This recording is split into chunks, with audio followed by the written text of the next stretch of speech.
ስራ ማከራይቱ ተባለ ምን ሰርተሽ ልትበይ ደክማለች መንቃት እየተቸገረች እቺ ወዲያም ሴትዮ ኦቨርዶዝ እየሰጠቻት ሆናለ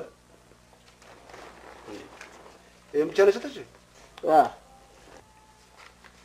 ደህና ዋልሽ አክስቴ ደህና ዋልክ አስማማ አለ ሰላም ነው ሰላም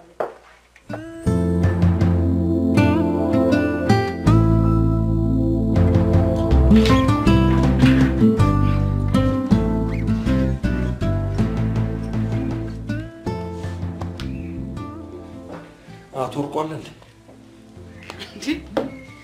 አሰዘው በፈረንጆቹ ሰዓት መቁጠር ጀመርክ እንዴ 11 ሰዓት ተኩሏል እና አይ ስትጠበቅ የነበረው ጧት ነው ብዬ ነው አሁን ከስራው ወጥቷል በደህና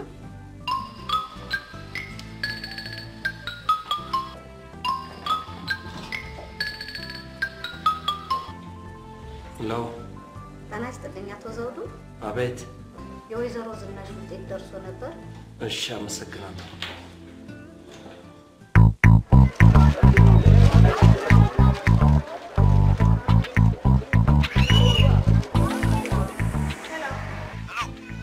ህሊና ኤልያስ ነኝ ኤልያስ ምንድነው ታግቼ ነበር ምን አይዞሽ አስገዳጆች ናቸው ምን የምታወራው በቃ ምረጣሉኝ መረጥኩኝ በጠብ ይሻላል በጥበብ አሉኝ በጥበብ አልኳቸው የሚፈልጉትን ወስደው ላኩኝ እውነትህ ነው ይኸውልሽ ዜና ተረኛ ነኝ መድረስ ስለማልችል ለቤት ንገሪያትና እሷ ትግባ ተጎድተሃል እንዴ መጉዳት አልጎዱኝም ታዲያ ትደርሳለህ እኮ በምን ባዶ ነኝ እኮ ሊና እሺ ኮንትራት ታክሲ ያዝና ና እዚህኛ እንከፍላለን ሊና ማይሆነውን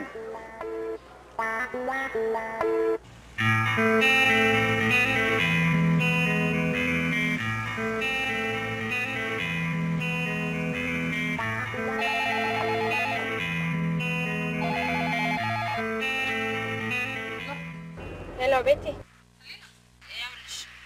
ኤልያስ ትንሽ ችግር ገጥሞታልና መድረስ አይችልም ዜና መተካት አለበት ምን ሆነ አይ ቀላል ነው ግን አይደርስም እየቀለዳችሁ ነው አይደለም ባንቺ ያለሽ ወይኔ ምሩቅ ቦታ ነው ያለውት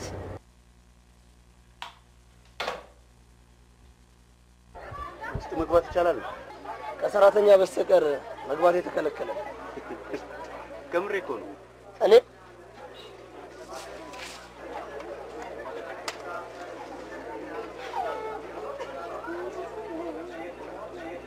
ጫማ ስንት ነው ውድ ነው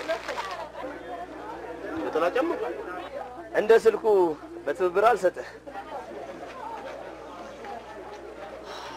ለስልክ ብር ከ50 የሌለህ እኔ ያለ በባዶ እግር መሆን ያሳፍራል አበበ ቢቂላ እኮ በባዶ እግሩ ነው ታሪክ የሰራው ሮጦ ነዋ ሱቅ ላይ ቆሞ እንዳንተ ገበያ በመከልከል አይደለም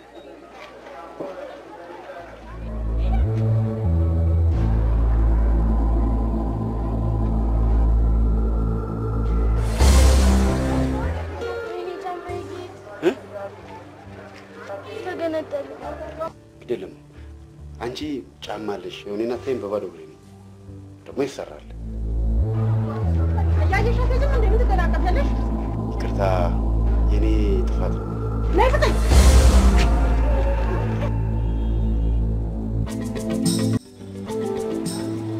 ሄይ ቆንጆ ሃይ ሚኪ ሳሰብሽ ነው የደወልሽው ፍቅራችን ረጅም ነው ማለት ነው እድሜሽ ረጅም ነው የሚባለው ያው ነው ስሚ እንጂ ከኔ ፍቅር ውጭ ምን እድሜ ያለሽ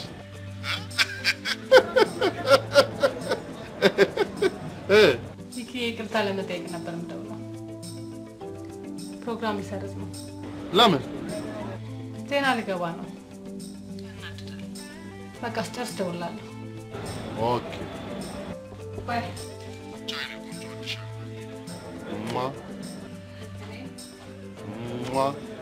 ቻው ቅድም በዚህ በኩል ነው ጥፍ ያሉት እርግጠኛ ነኝ ታክሲ ይዘው ነው ተናኝን እኮ ልጅቷን ዛሬ እንደሚያመጧት ነግራው ነበር። እሺ ብቻቸውን ከሆነ የት ሄዱ? እንግዲህ በእኔ አጃቢነት ዘመድ ጥያቄ ይሆናል። አንተ ደግሞ እኮ ነው አንድ የሆነ ችግር የገጠመ መስሎ የደነገጥኩት። ልክ አይደለም። አንዴ ፍሬንድ አንዴ አይ ሁኔታሽን ሳየው ባለመደብደቤ ቀር ያለሽ ነው የሚመስለው። ስለዚህ እዚሁ ጠብቂኝ ተደብቄ ነው። ይቅርታ እንሂድ።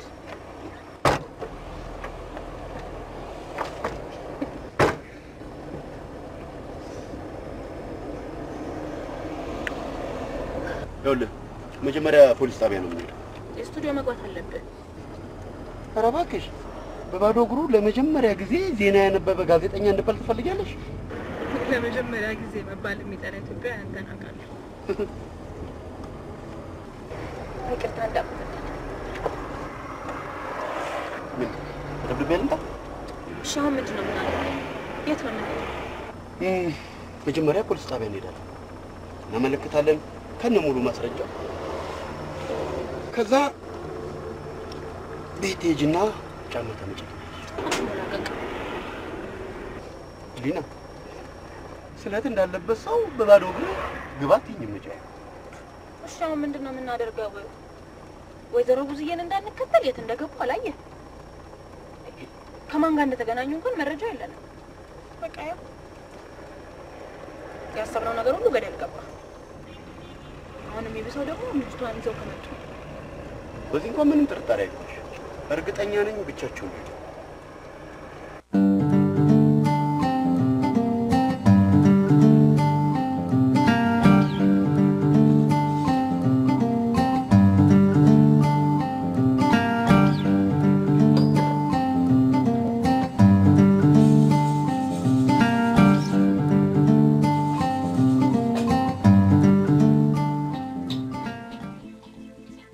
ምንድን ነው የምታንጎዳጉጂው አንቺ? ቡና እያፈላሁ። ማን አዞሽ? ህሊና ደውላ ቡና ፊላቸው አጫውቻቸው። በመልእክት ወደ እንዴ ደግሞ ሰው ማጫወት እንዴት ተቀለደ ባክሽ። ተነሽና ውጪ፣ አታንኳኪብኝ። ተነሽ ውጪ። አይፈልጉም ቡና? አልፈልግም። እሺ ምን ይፈልጋሉ? ለኔ ነው ካቲካላ።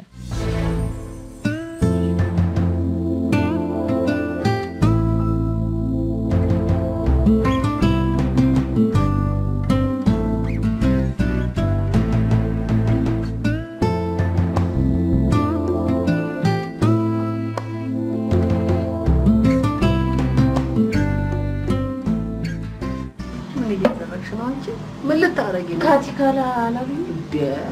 እጂ ጫንቺ እጂ ደንፋት ዘሹጪ። ምንድነው? አይ ካቲካላ አሉኝ ይዤ መጣ። አሁንስ ግራኔ ገባኝ። አሁን የተናገሩትን አሁን ይቀይራሉ። ሐኪም ቤት ሄደህ ነበር? ሐኪሙ ምን አለ? ያው ደህና ናት ምናምን ብሎኛል። እንዴ የምትሰቃየው እንደው ዝም ብለሽ ነው እያልከኝ ነው? በቃ አልፈልግም ዘውዲት፣ ወደ ሀገሬ ላከኝ። በቃ አልፈልግም። እዚሁ ተረጋግተሽ ሕክምናሽን መከታተል አለብሽ። ደህና ነሽ? ደህና ነሽ? ደህና እግዚአብሔር ይመስገን። አላደርገውም ዘውዲት፣ አላደርገውም።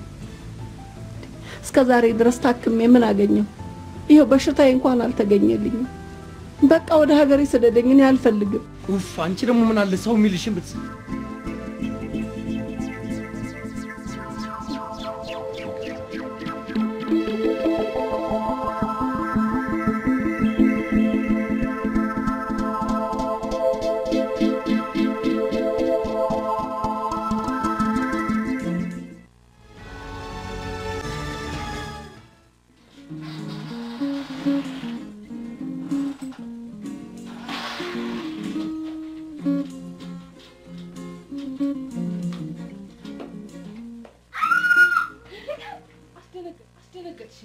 ሚኪ በባዶ እጁ ነው ፕሮፖዝ ያደረገ እንዳትዪ።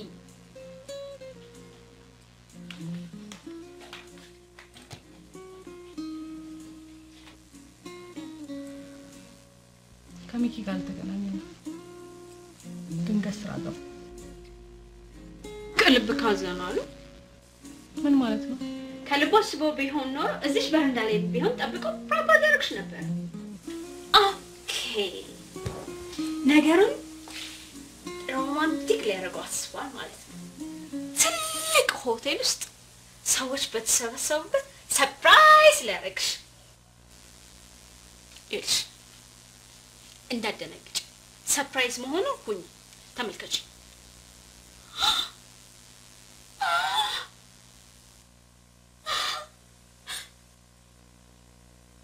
ሰዎቹ ቃኘት ማለት እንዳትረሽ።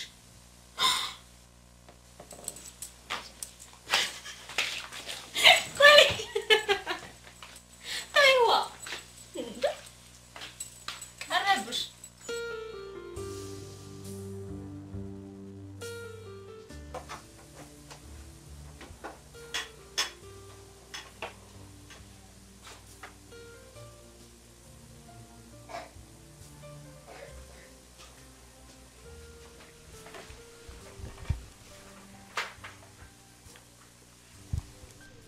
ለጧቱ በጣም ይቅርታ፣ በሰዓቱ መድረስ አልቻልኩም ነበር። ስደውልልኝ ስልክህን አታነሳም።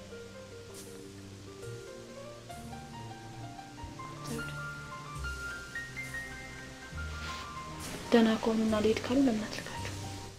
አትችልም ማለት ችግር አለ እንዴ? ችግር አለ። ችግርስ ቢኖር ያን ያህል አንቺን የሚያሳስብሽ ነገር አለ? ለምን አሳስበኝ? ምን አዲስ ነገር ተፈጠረ? እህትህ ከእህቴ ታማለች። አንድ ቀን ልትረጃት ሞክረሽ ታውቂያለሽ? አይፈልጉም። ምን ማለት ነው አይፈልጉኝም ማለት? ምን ማለት እንደፈለኩ ገብተዋል። ፈልጋሽስ መቼ ደረስሽላት? ስለ ጧቱ ከሆነ ይቅርታ ጠይቄያለሁ። ከአቅሜ በላይ ስለነበረ ነው። ደግሞ የኔ ስራ እንደፈለኩ መገባበትና መውጣበት እንዳልሆነ ታውቃለህ። የኔ ስራ ምን ነው? አንቺ ይሄን ያህል ጋዜጠኛነትን የተራራ ያህል አገዘፍሽው። ስታውቀኝም እኮ ጋዜጠኛ ነበርኩ። ደግሞም ከዚህ የበለጠ ጊዜ አጥቼና ተጨናንቄ ታውቀኛለህ። ግን ትረዳኝ ነበር። ታዝናለሁ።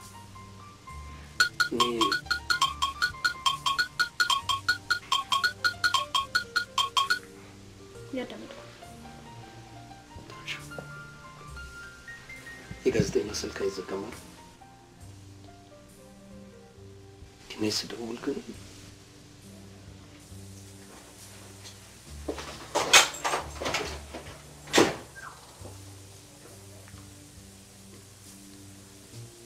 ሰላም። ልጅቷ መታልሻለች። የቷ ልጅ? ወይዘሮ ብዙዬ ልጅቷን ነይና ውሰጂ ይሉሻል። እሺ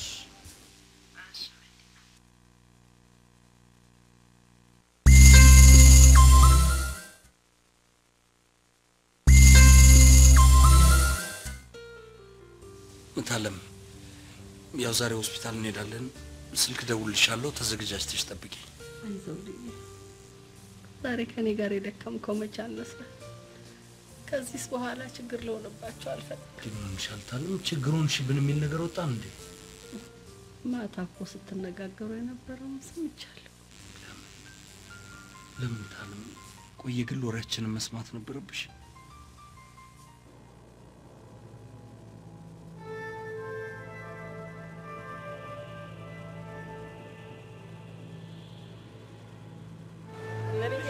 ስለመቤቴ ስለማርያም ወላድ አትለፉን። ስለመቤቴ ስለማርያም ወላድ አትለፉን። ስለመቤቴ ወላድ አትለፉን። ስለማርያም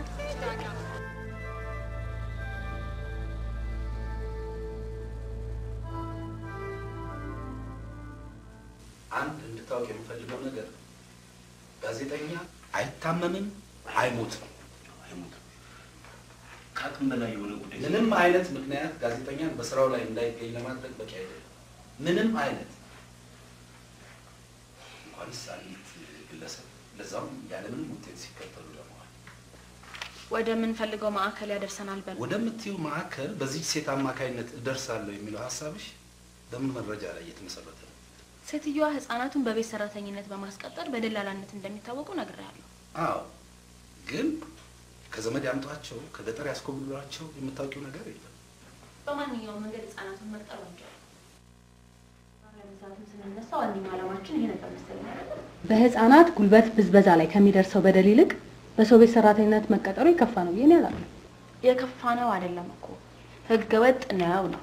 ከፖሊስ ጣቢያ የህፃናት ክፍል አንዳንድ መረጃዎች ቢሰበሰቡ በድርጅት ታቅፈው የሚገኙ የችግሩ ተጠቂ የሆኑ ህፃናት ቃለ መጠይቅ ቢሰራ በህፃናት ጉልበት ብዝበዛ ላይ የተሰሩ አንዳንድ ጥናቶች ቢቀርቡ ቢታዩ ግን ህፃናቱን በተመለከተ ከኛ ውጪ በሆነ አንድ ማዕከል ላይ በጥናት ተመርኩዘን የባለሙያ አስተያየት አካተን ብንሰራ አድማጭ እንደራሱ ችግር አድርጎ ላይ ያስደው ይችላል። እኛ ደግሞ ማህበረሰቡ ወደ ራሱ ችግር እንዲገነዘብ እንዲያስተውል እንዲያዝንና እንዲጸጸት በማድረግ ለውጥ ማምጣት ነው ያለብን። ለውጥ እኮ የሚመጣው ከግንዛቤ ነው እንጂ ከንፈር የሚያስመጥጥ ታሪክ በመስራት አይደለም። ህብረተሰቡ ህፃናትን ቀጥሮ ማሰራቱ ወንጀል መሆኑን እንኳን አያውቅም። ደግሞ መልካም ስራ እንደሰራ አድርጎ ነው የሚቆጥረው። ደግሞ ያን ያህል ሙሉ ለሙሉ ትክክል አይደለም ብዬ አላምንም። ቆይ በህፃናት ጉልበት ብዝበዛ ላይ አንድ ጥናት ለማቅረብ አንዲት ደላላ ሲከተሉ መዋል ምንድን ነው? ሴትዮዋን የተከተልንበት ዓላማማ አልተሳካም። ሴትዮዋን ለመከተል በመረጣችሁት መንገድ መሰረት ሴትዮዋ ወይዘሮ ብዙነሽ አሁን የምትቀጥሪያት ልጅ አምጥታልሻለች። ምንድነው የምታደርጊው? ልጅቷን ወደ ቤትሽ ትወስጃታለሽ ወይስ ምን? ያው አቶ ወርቁ ችግር ገጥሞኝ ስለነበርና የቤተሰብ ምክል እና በአንተ የግል ችግር የተነሳ የመስሪያ ቤቱ ስራ መጓዝ አለበት። እንደሱ ማለት አይደለም ቢያ ቆይ ደግሞ የዕቃ ግዢውን ውሳኔ ሰነድ አይተኸው እንድታጸድቀው ከተጠየቅ ምን ያህል ጊዜ ነው? ያው ጥናት እያደረኩበት። አቶ ዘውዱ በቦርዱ አባላት ጥናት ተደርጎበትና አስፈላጊነቱ ታምኖበት የተወሰነበትን ሰነድ እያጸናውበት ነው ብሎ ማሾፍ እኔ እንደሚገባኝ ከሆነ በጥናት ሰበብ እያቋጠጥከን ይመስለኛል። አይደለም ካሁን በኋላ ግን በአንተ ምክንያት መጉላላትም ሆነ መጓተት ያለብን አይመስለኝም። የቦርዱን ውሳኔን በተመለከተ ኃላፊነቱ የቦርዱና የቦርዱ አባላት ብቻ ስለመሆኑ አውቀህ ካሁን ሰዓት ጀምረህ በእጅ ላይ የሚገኙትን ሰነዶች ተመላሽ አድርግ። ማለት ጨርሻለሁ። ወይዘሮ ብዙነሽን ቃለ መጠይቅ ለማድረግ በቂ መነሻ አለሽ። ህፃናቱን ከየት እንዴት ከማን እንደሚያመጧቸው ማጥራት እና በእርግጥ የምትሉት ማዕከል ካለም የያዛችሁት መንገድ ወደዛ እንደሚያደርሳችሁ ማረጋገጥ አስፈላጊ ከሆነ ከህግ ጋር ማገናኘትና ህግ ጉዳዩን እንዴት እንደሚይዘው መከታተል እና የነጠረ ትክክለኛ ዘገባ ማዘጋጀት።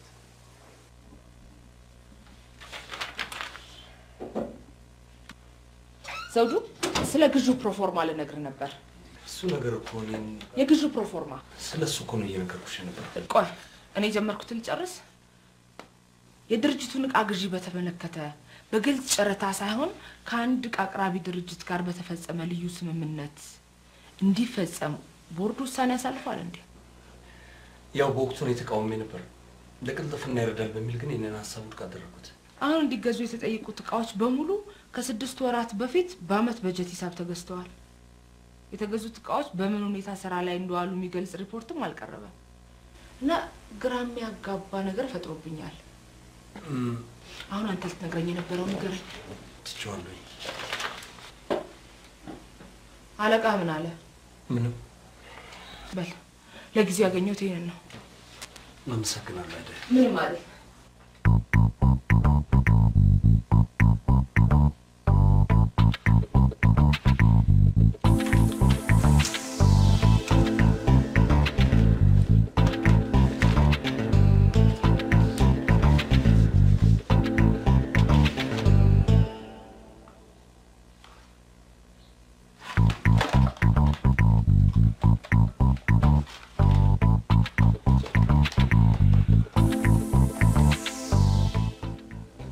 በአስቸኳይ ያገኘሻቸውን መረጃዎች ኮፒ አድርገሽ አምጪልኝ። ታንክ ዩ።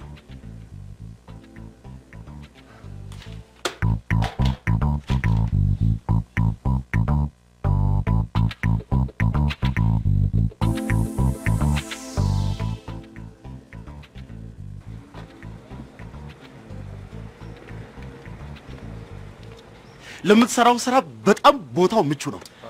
አንደኛ ሴንተር ቦታ ነው፣ ሁለተኛ ደግሞ ለፓርኪንግ ምቹ ነው አይደል እንዴ? ቢያከራዩኝማ ውስጡን እንዴት እንደማደርገው የየዕለቱን ፕሮግራሞች ሁሉ ዲዛይን አድርጌ ጨርሼ ነው። ግን ሰውየው ግድ የለም በኔ ጣለው፣ በኔ ጣለው። አባቴን እምቢ ብለው አባት ደላላ አይደሉማ። ተንደላቀው ክብራቸውን ጠብቀው ይጠይቃሉ። እምቢ ከተባሉ ክብራቸውን ጠብቀው ይመለሳሉ። እኔ እኮ ባለሙያ ነኝ፣ ባለሙያ ነኝ። እንደምንም ብዬ በተለያየ መንገድ ገብቼ አሳምናቸዋለሁ፣ አግባባቸዋለሁ። በኔ ጣለው። እስቲ እንደው እንተያያለና ስትደውል አዲስ ነገር ነው የምትሰማው። የምሬን ነው የምልህ። ያው ካሌቤ እንደው እቺን አሳካት እንጂ የማረግልህን አታውቅም። ቃል እንዳታርግ ግድ የለም። ለወይዘሮ ብዙዬ ጋዜጠኛ መሆኔን እንገራችሁ። ተናኝስ አንቺ አትታይ ቀለም ጠይቁን ይስራቸው። ከምን ተነስተህ ነው ቀለም ጠይቅ የምታደርግላቸው? በራን ኳክተህ ኦኬሽ ተሳካለህ አደረግከው እንበል። ከዛ ያሰብነውስ በሳቸው በኩል ያሰብነው ጋር እንደርሳለን የሚል ግምት እንኳን የለኝም። ልጅቷ መታለች። ከየት እንዴት? አንተ ደግሞ ዳኛ ናቸው። ከየት እንዴት? ለጊዜው ዳኛ ያዘዘንን ከመስራት ውጪ ሌላ አማራጭ ታይቶሻል? እሺ ምን እናድርግ? ያሰብኩበት ነው። ጊዜ የለንም። ዳኜ ለትላንት ጧት እንዲቀርብ አዟል። ያው ነው ለነገ ጧት ግምገማ እንዲደርስ ማለት ለትላንት ጧት ከማዘዝ ይሻላል። እሺ እንዴት ነህ? ልጅቷ አልተስማማችኝም ቀይሩልኝ በይና ሲመልሷ እንከታተል።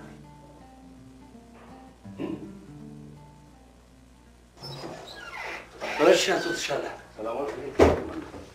የመለዋወጫ ዕቃ እንዲገዛላችሁ ጥያቄ አቅርባችሁ ነበር። አዎ እንዲገዛላችሁ ከጠየቃችኋቸው አብዛኛዎቹ ዕቃዎች ከ6 ወራት በፊት የተገዙ ነበሩ። አንዳንዶቹ ታዲያ ለአንድ ዓመት ታቅዶ የተገዛ ዕቃ በ6 ወር ውስጥ እንዴት እጥረት ሊገጥም ይቻላል?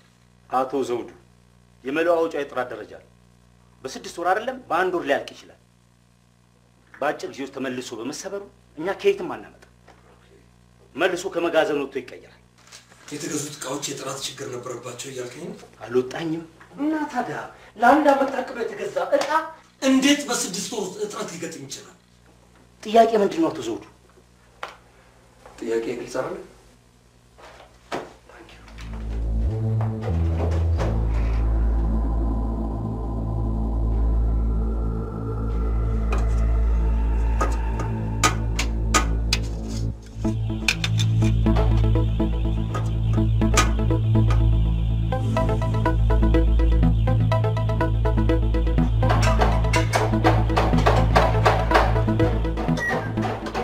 አቶ አስፋው። አቤት። እንዴት ነህ? እንዴ አቶ ዘውዱ እንዴት ነህ? ይቅርታ ስራ አቋረጥኩ። አንዳንድ ጥያቄዎች ልጠይቅ ፈልጌ ነበር። ምንድነው? ለምንድን ነው እዚህ ጋራዥ ውስጥ ቶሎ ቶሎ የመለዋወጫ እጥረት ያጋጥማል የሚባለው?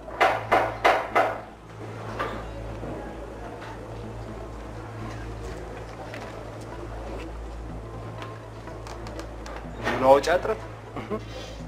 ማን ያለ? የመለዋወጫ እጥረት የለብንም እያልከኝ ነው? ይቅርታ አቶ ዘውዱ፣ የኔ ስራ የተበላሹ መኪናዎችን መጠገን ብቻ ነው። ቆይ እንጂ የመለዋወጫ ዕቃዎች የጥራት ጉዳይስ? ዊዜንድ ስሮ ነው ልበል? አቶ አስፋው። አቶ ዘውዱ፣ ይሄን ጉዳይ የሚመለከተው ሌላ ክፍል አለ። እነሱን ሄደው ያናግሩ። እኔ ልጆቼን ላሳድገው።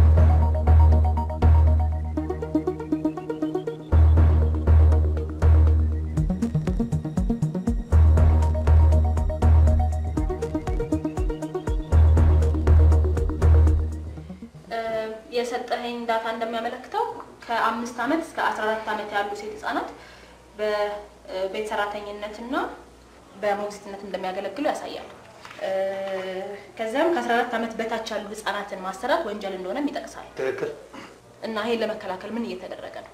ያው ችግር ተፈጥሯል ብለው ወደኛ ሲመጡ አለያም ጥቆማ ሲደርሰን ጉዳዩን እንከታተላለን። ባይጠቁሙስ? የሚጠቁመውስ ማን ነው? ህጻናት አይደለም ሌላ ወንጀል ከተፈጸመ ጎረቤትም ወይም ቤተሰብ ሊሆን ይችላል። ቆይ ወንጀል የምትሉት የትኛው ነው? አካላዊ ጥቃት ሲደርስ ወይም ተገዶ መደፈር ብቻ ነው ወንጀል? ጠዋት ማለዳ ቁርስ ከማዘጋጀት ጀምሮ ምሳ ማዘጋጀት፣ ምግብ ማብሰል፣ ልብስ ማጠብ፣ የቤተሰቡን ኃላፊነት ሁሉ ወስዶ መስራት፣ መላላክ፣ ከዛ ባሻገር ጠዋት ሰው ከመነሳቱ በፊት ቀድሞ ተነስቶ የተረፈ በልቶ ማታ ከሰው ኋላ መተኛት እንደ ህፃናት ጥቃት አይደለም? ይሄ ወንጀል አይደለም? ይሄንንስ እንደ ወንጀል ቆጥሮ መጥቶ ሪፖርት የሚያደርግ ወይ ምን የሚጠቁም ጎረቤት፣ ሌላም የቤተሰብ አካል አለ? ይሄ በማህበረሰቡ ዘንድ ግንዛቤ ተፈጥሮበታል ወይ ነው? ህሊና ድምፅሽ ውጭ ድረስ ይሰማል። የግንዛቤ ችግር እኮ ሁሉም ጋር ነው። ይሄ እናንተ የምትለብሱት ይሻላል። ህገ ወጥ በሆነ መንገድ ከገጠር አስኮብልለው ባመጡት በቀን ከ14 ሰዓት በላይ እየራበው በሚሰራ በ10 ዓመት ህፃን የተሰራ ሊሆን እንደሚችል ትገምቻለሽ?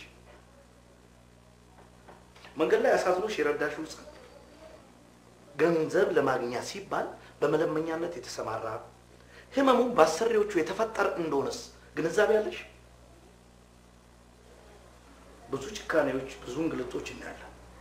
በየደረጃው የግንዛቤ ችግር አለ። ህፃናት በጉልበት ብዝበዛ ላይ ብዙ መረጃዎች ሰጥተውሻል አይደለም? አንቺ ለምን በቤት ሰራተኞች ላይ ለማተኮር ፈለግሽ? የሚረዳውም የሚገዛውም የሚቀጥረውም ግለሰብ ነው። ግለሰቡን ወደ ራሱ ችግር እንዲመለከትና የጎረቤቱን ችግር እንዲገነዘብ ካደረግን በቀላሉ መፍትሄ ይመጣል የሚል እምነት ስላለ ነው።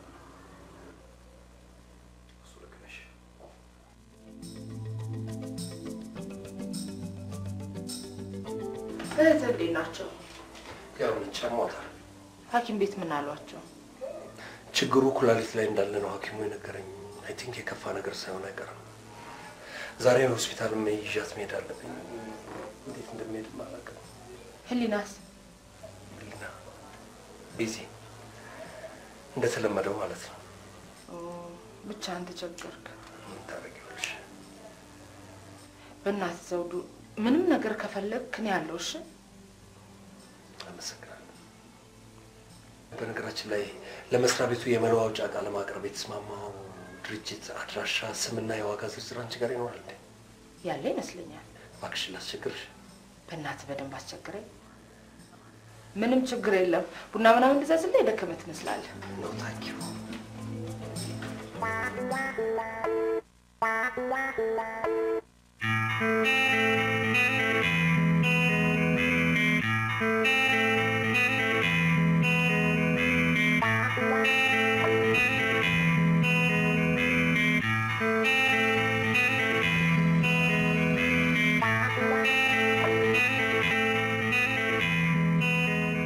ተናኘ ምስኪን ተከራይ ናት። በተባበረችኝ እሷ ላይ እንዲህ አይነት ችግር ማምጣት በጣም ያሳዝናል። በዛ ላይ የደከምንበት ጊዜ የፈጀንበት ስራ እንደዚህ ነው። አንቺ ከምትጨነቂ ተናኘን ለኔ አስተዋውቂኝና እኔ ላናግራቸው አይሻልም? እኔ ተናግሬያለሁ። እቺ ልጅ ግን እየደከመች እና ከዚህ የሚገኘው ሲሳይ ቀርቶ ገቢ ቢያንስ ሰውየው የሚለቀን ይመስላል። ምን ነካው? ደግሞ ምንም አትሆንም። በቀን 3-4 የሚሰሩ ልጆች አሉ አይደለም እንዴ?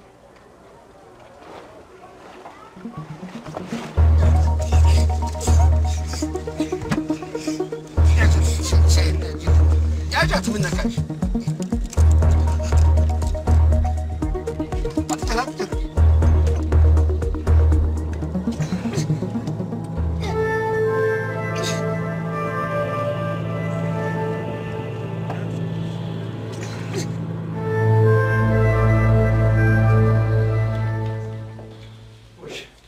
ራስ መጣ።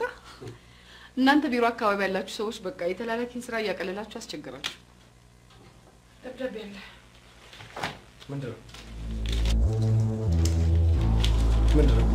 መቀበልህን ደግሞ እዚህ ጋር ፈርምልኝ። ስራ አስኪያጁን ላናገር እፈልጋለሁ። ከእንግዳ ጋር ናቸው። ስራ አስኪያጁን ማናገር እፈልጋለሁ አልኩሽ እኮ። በይ መጣ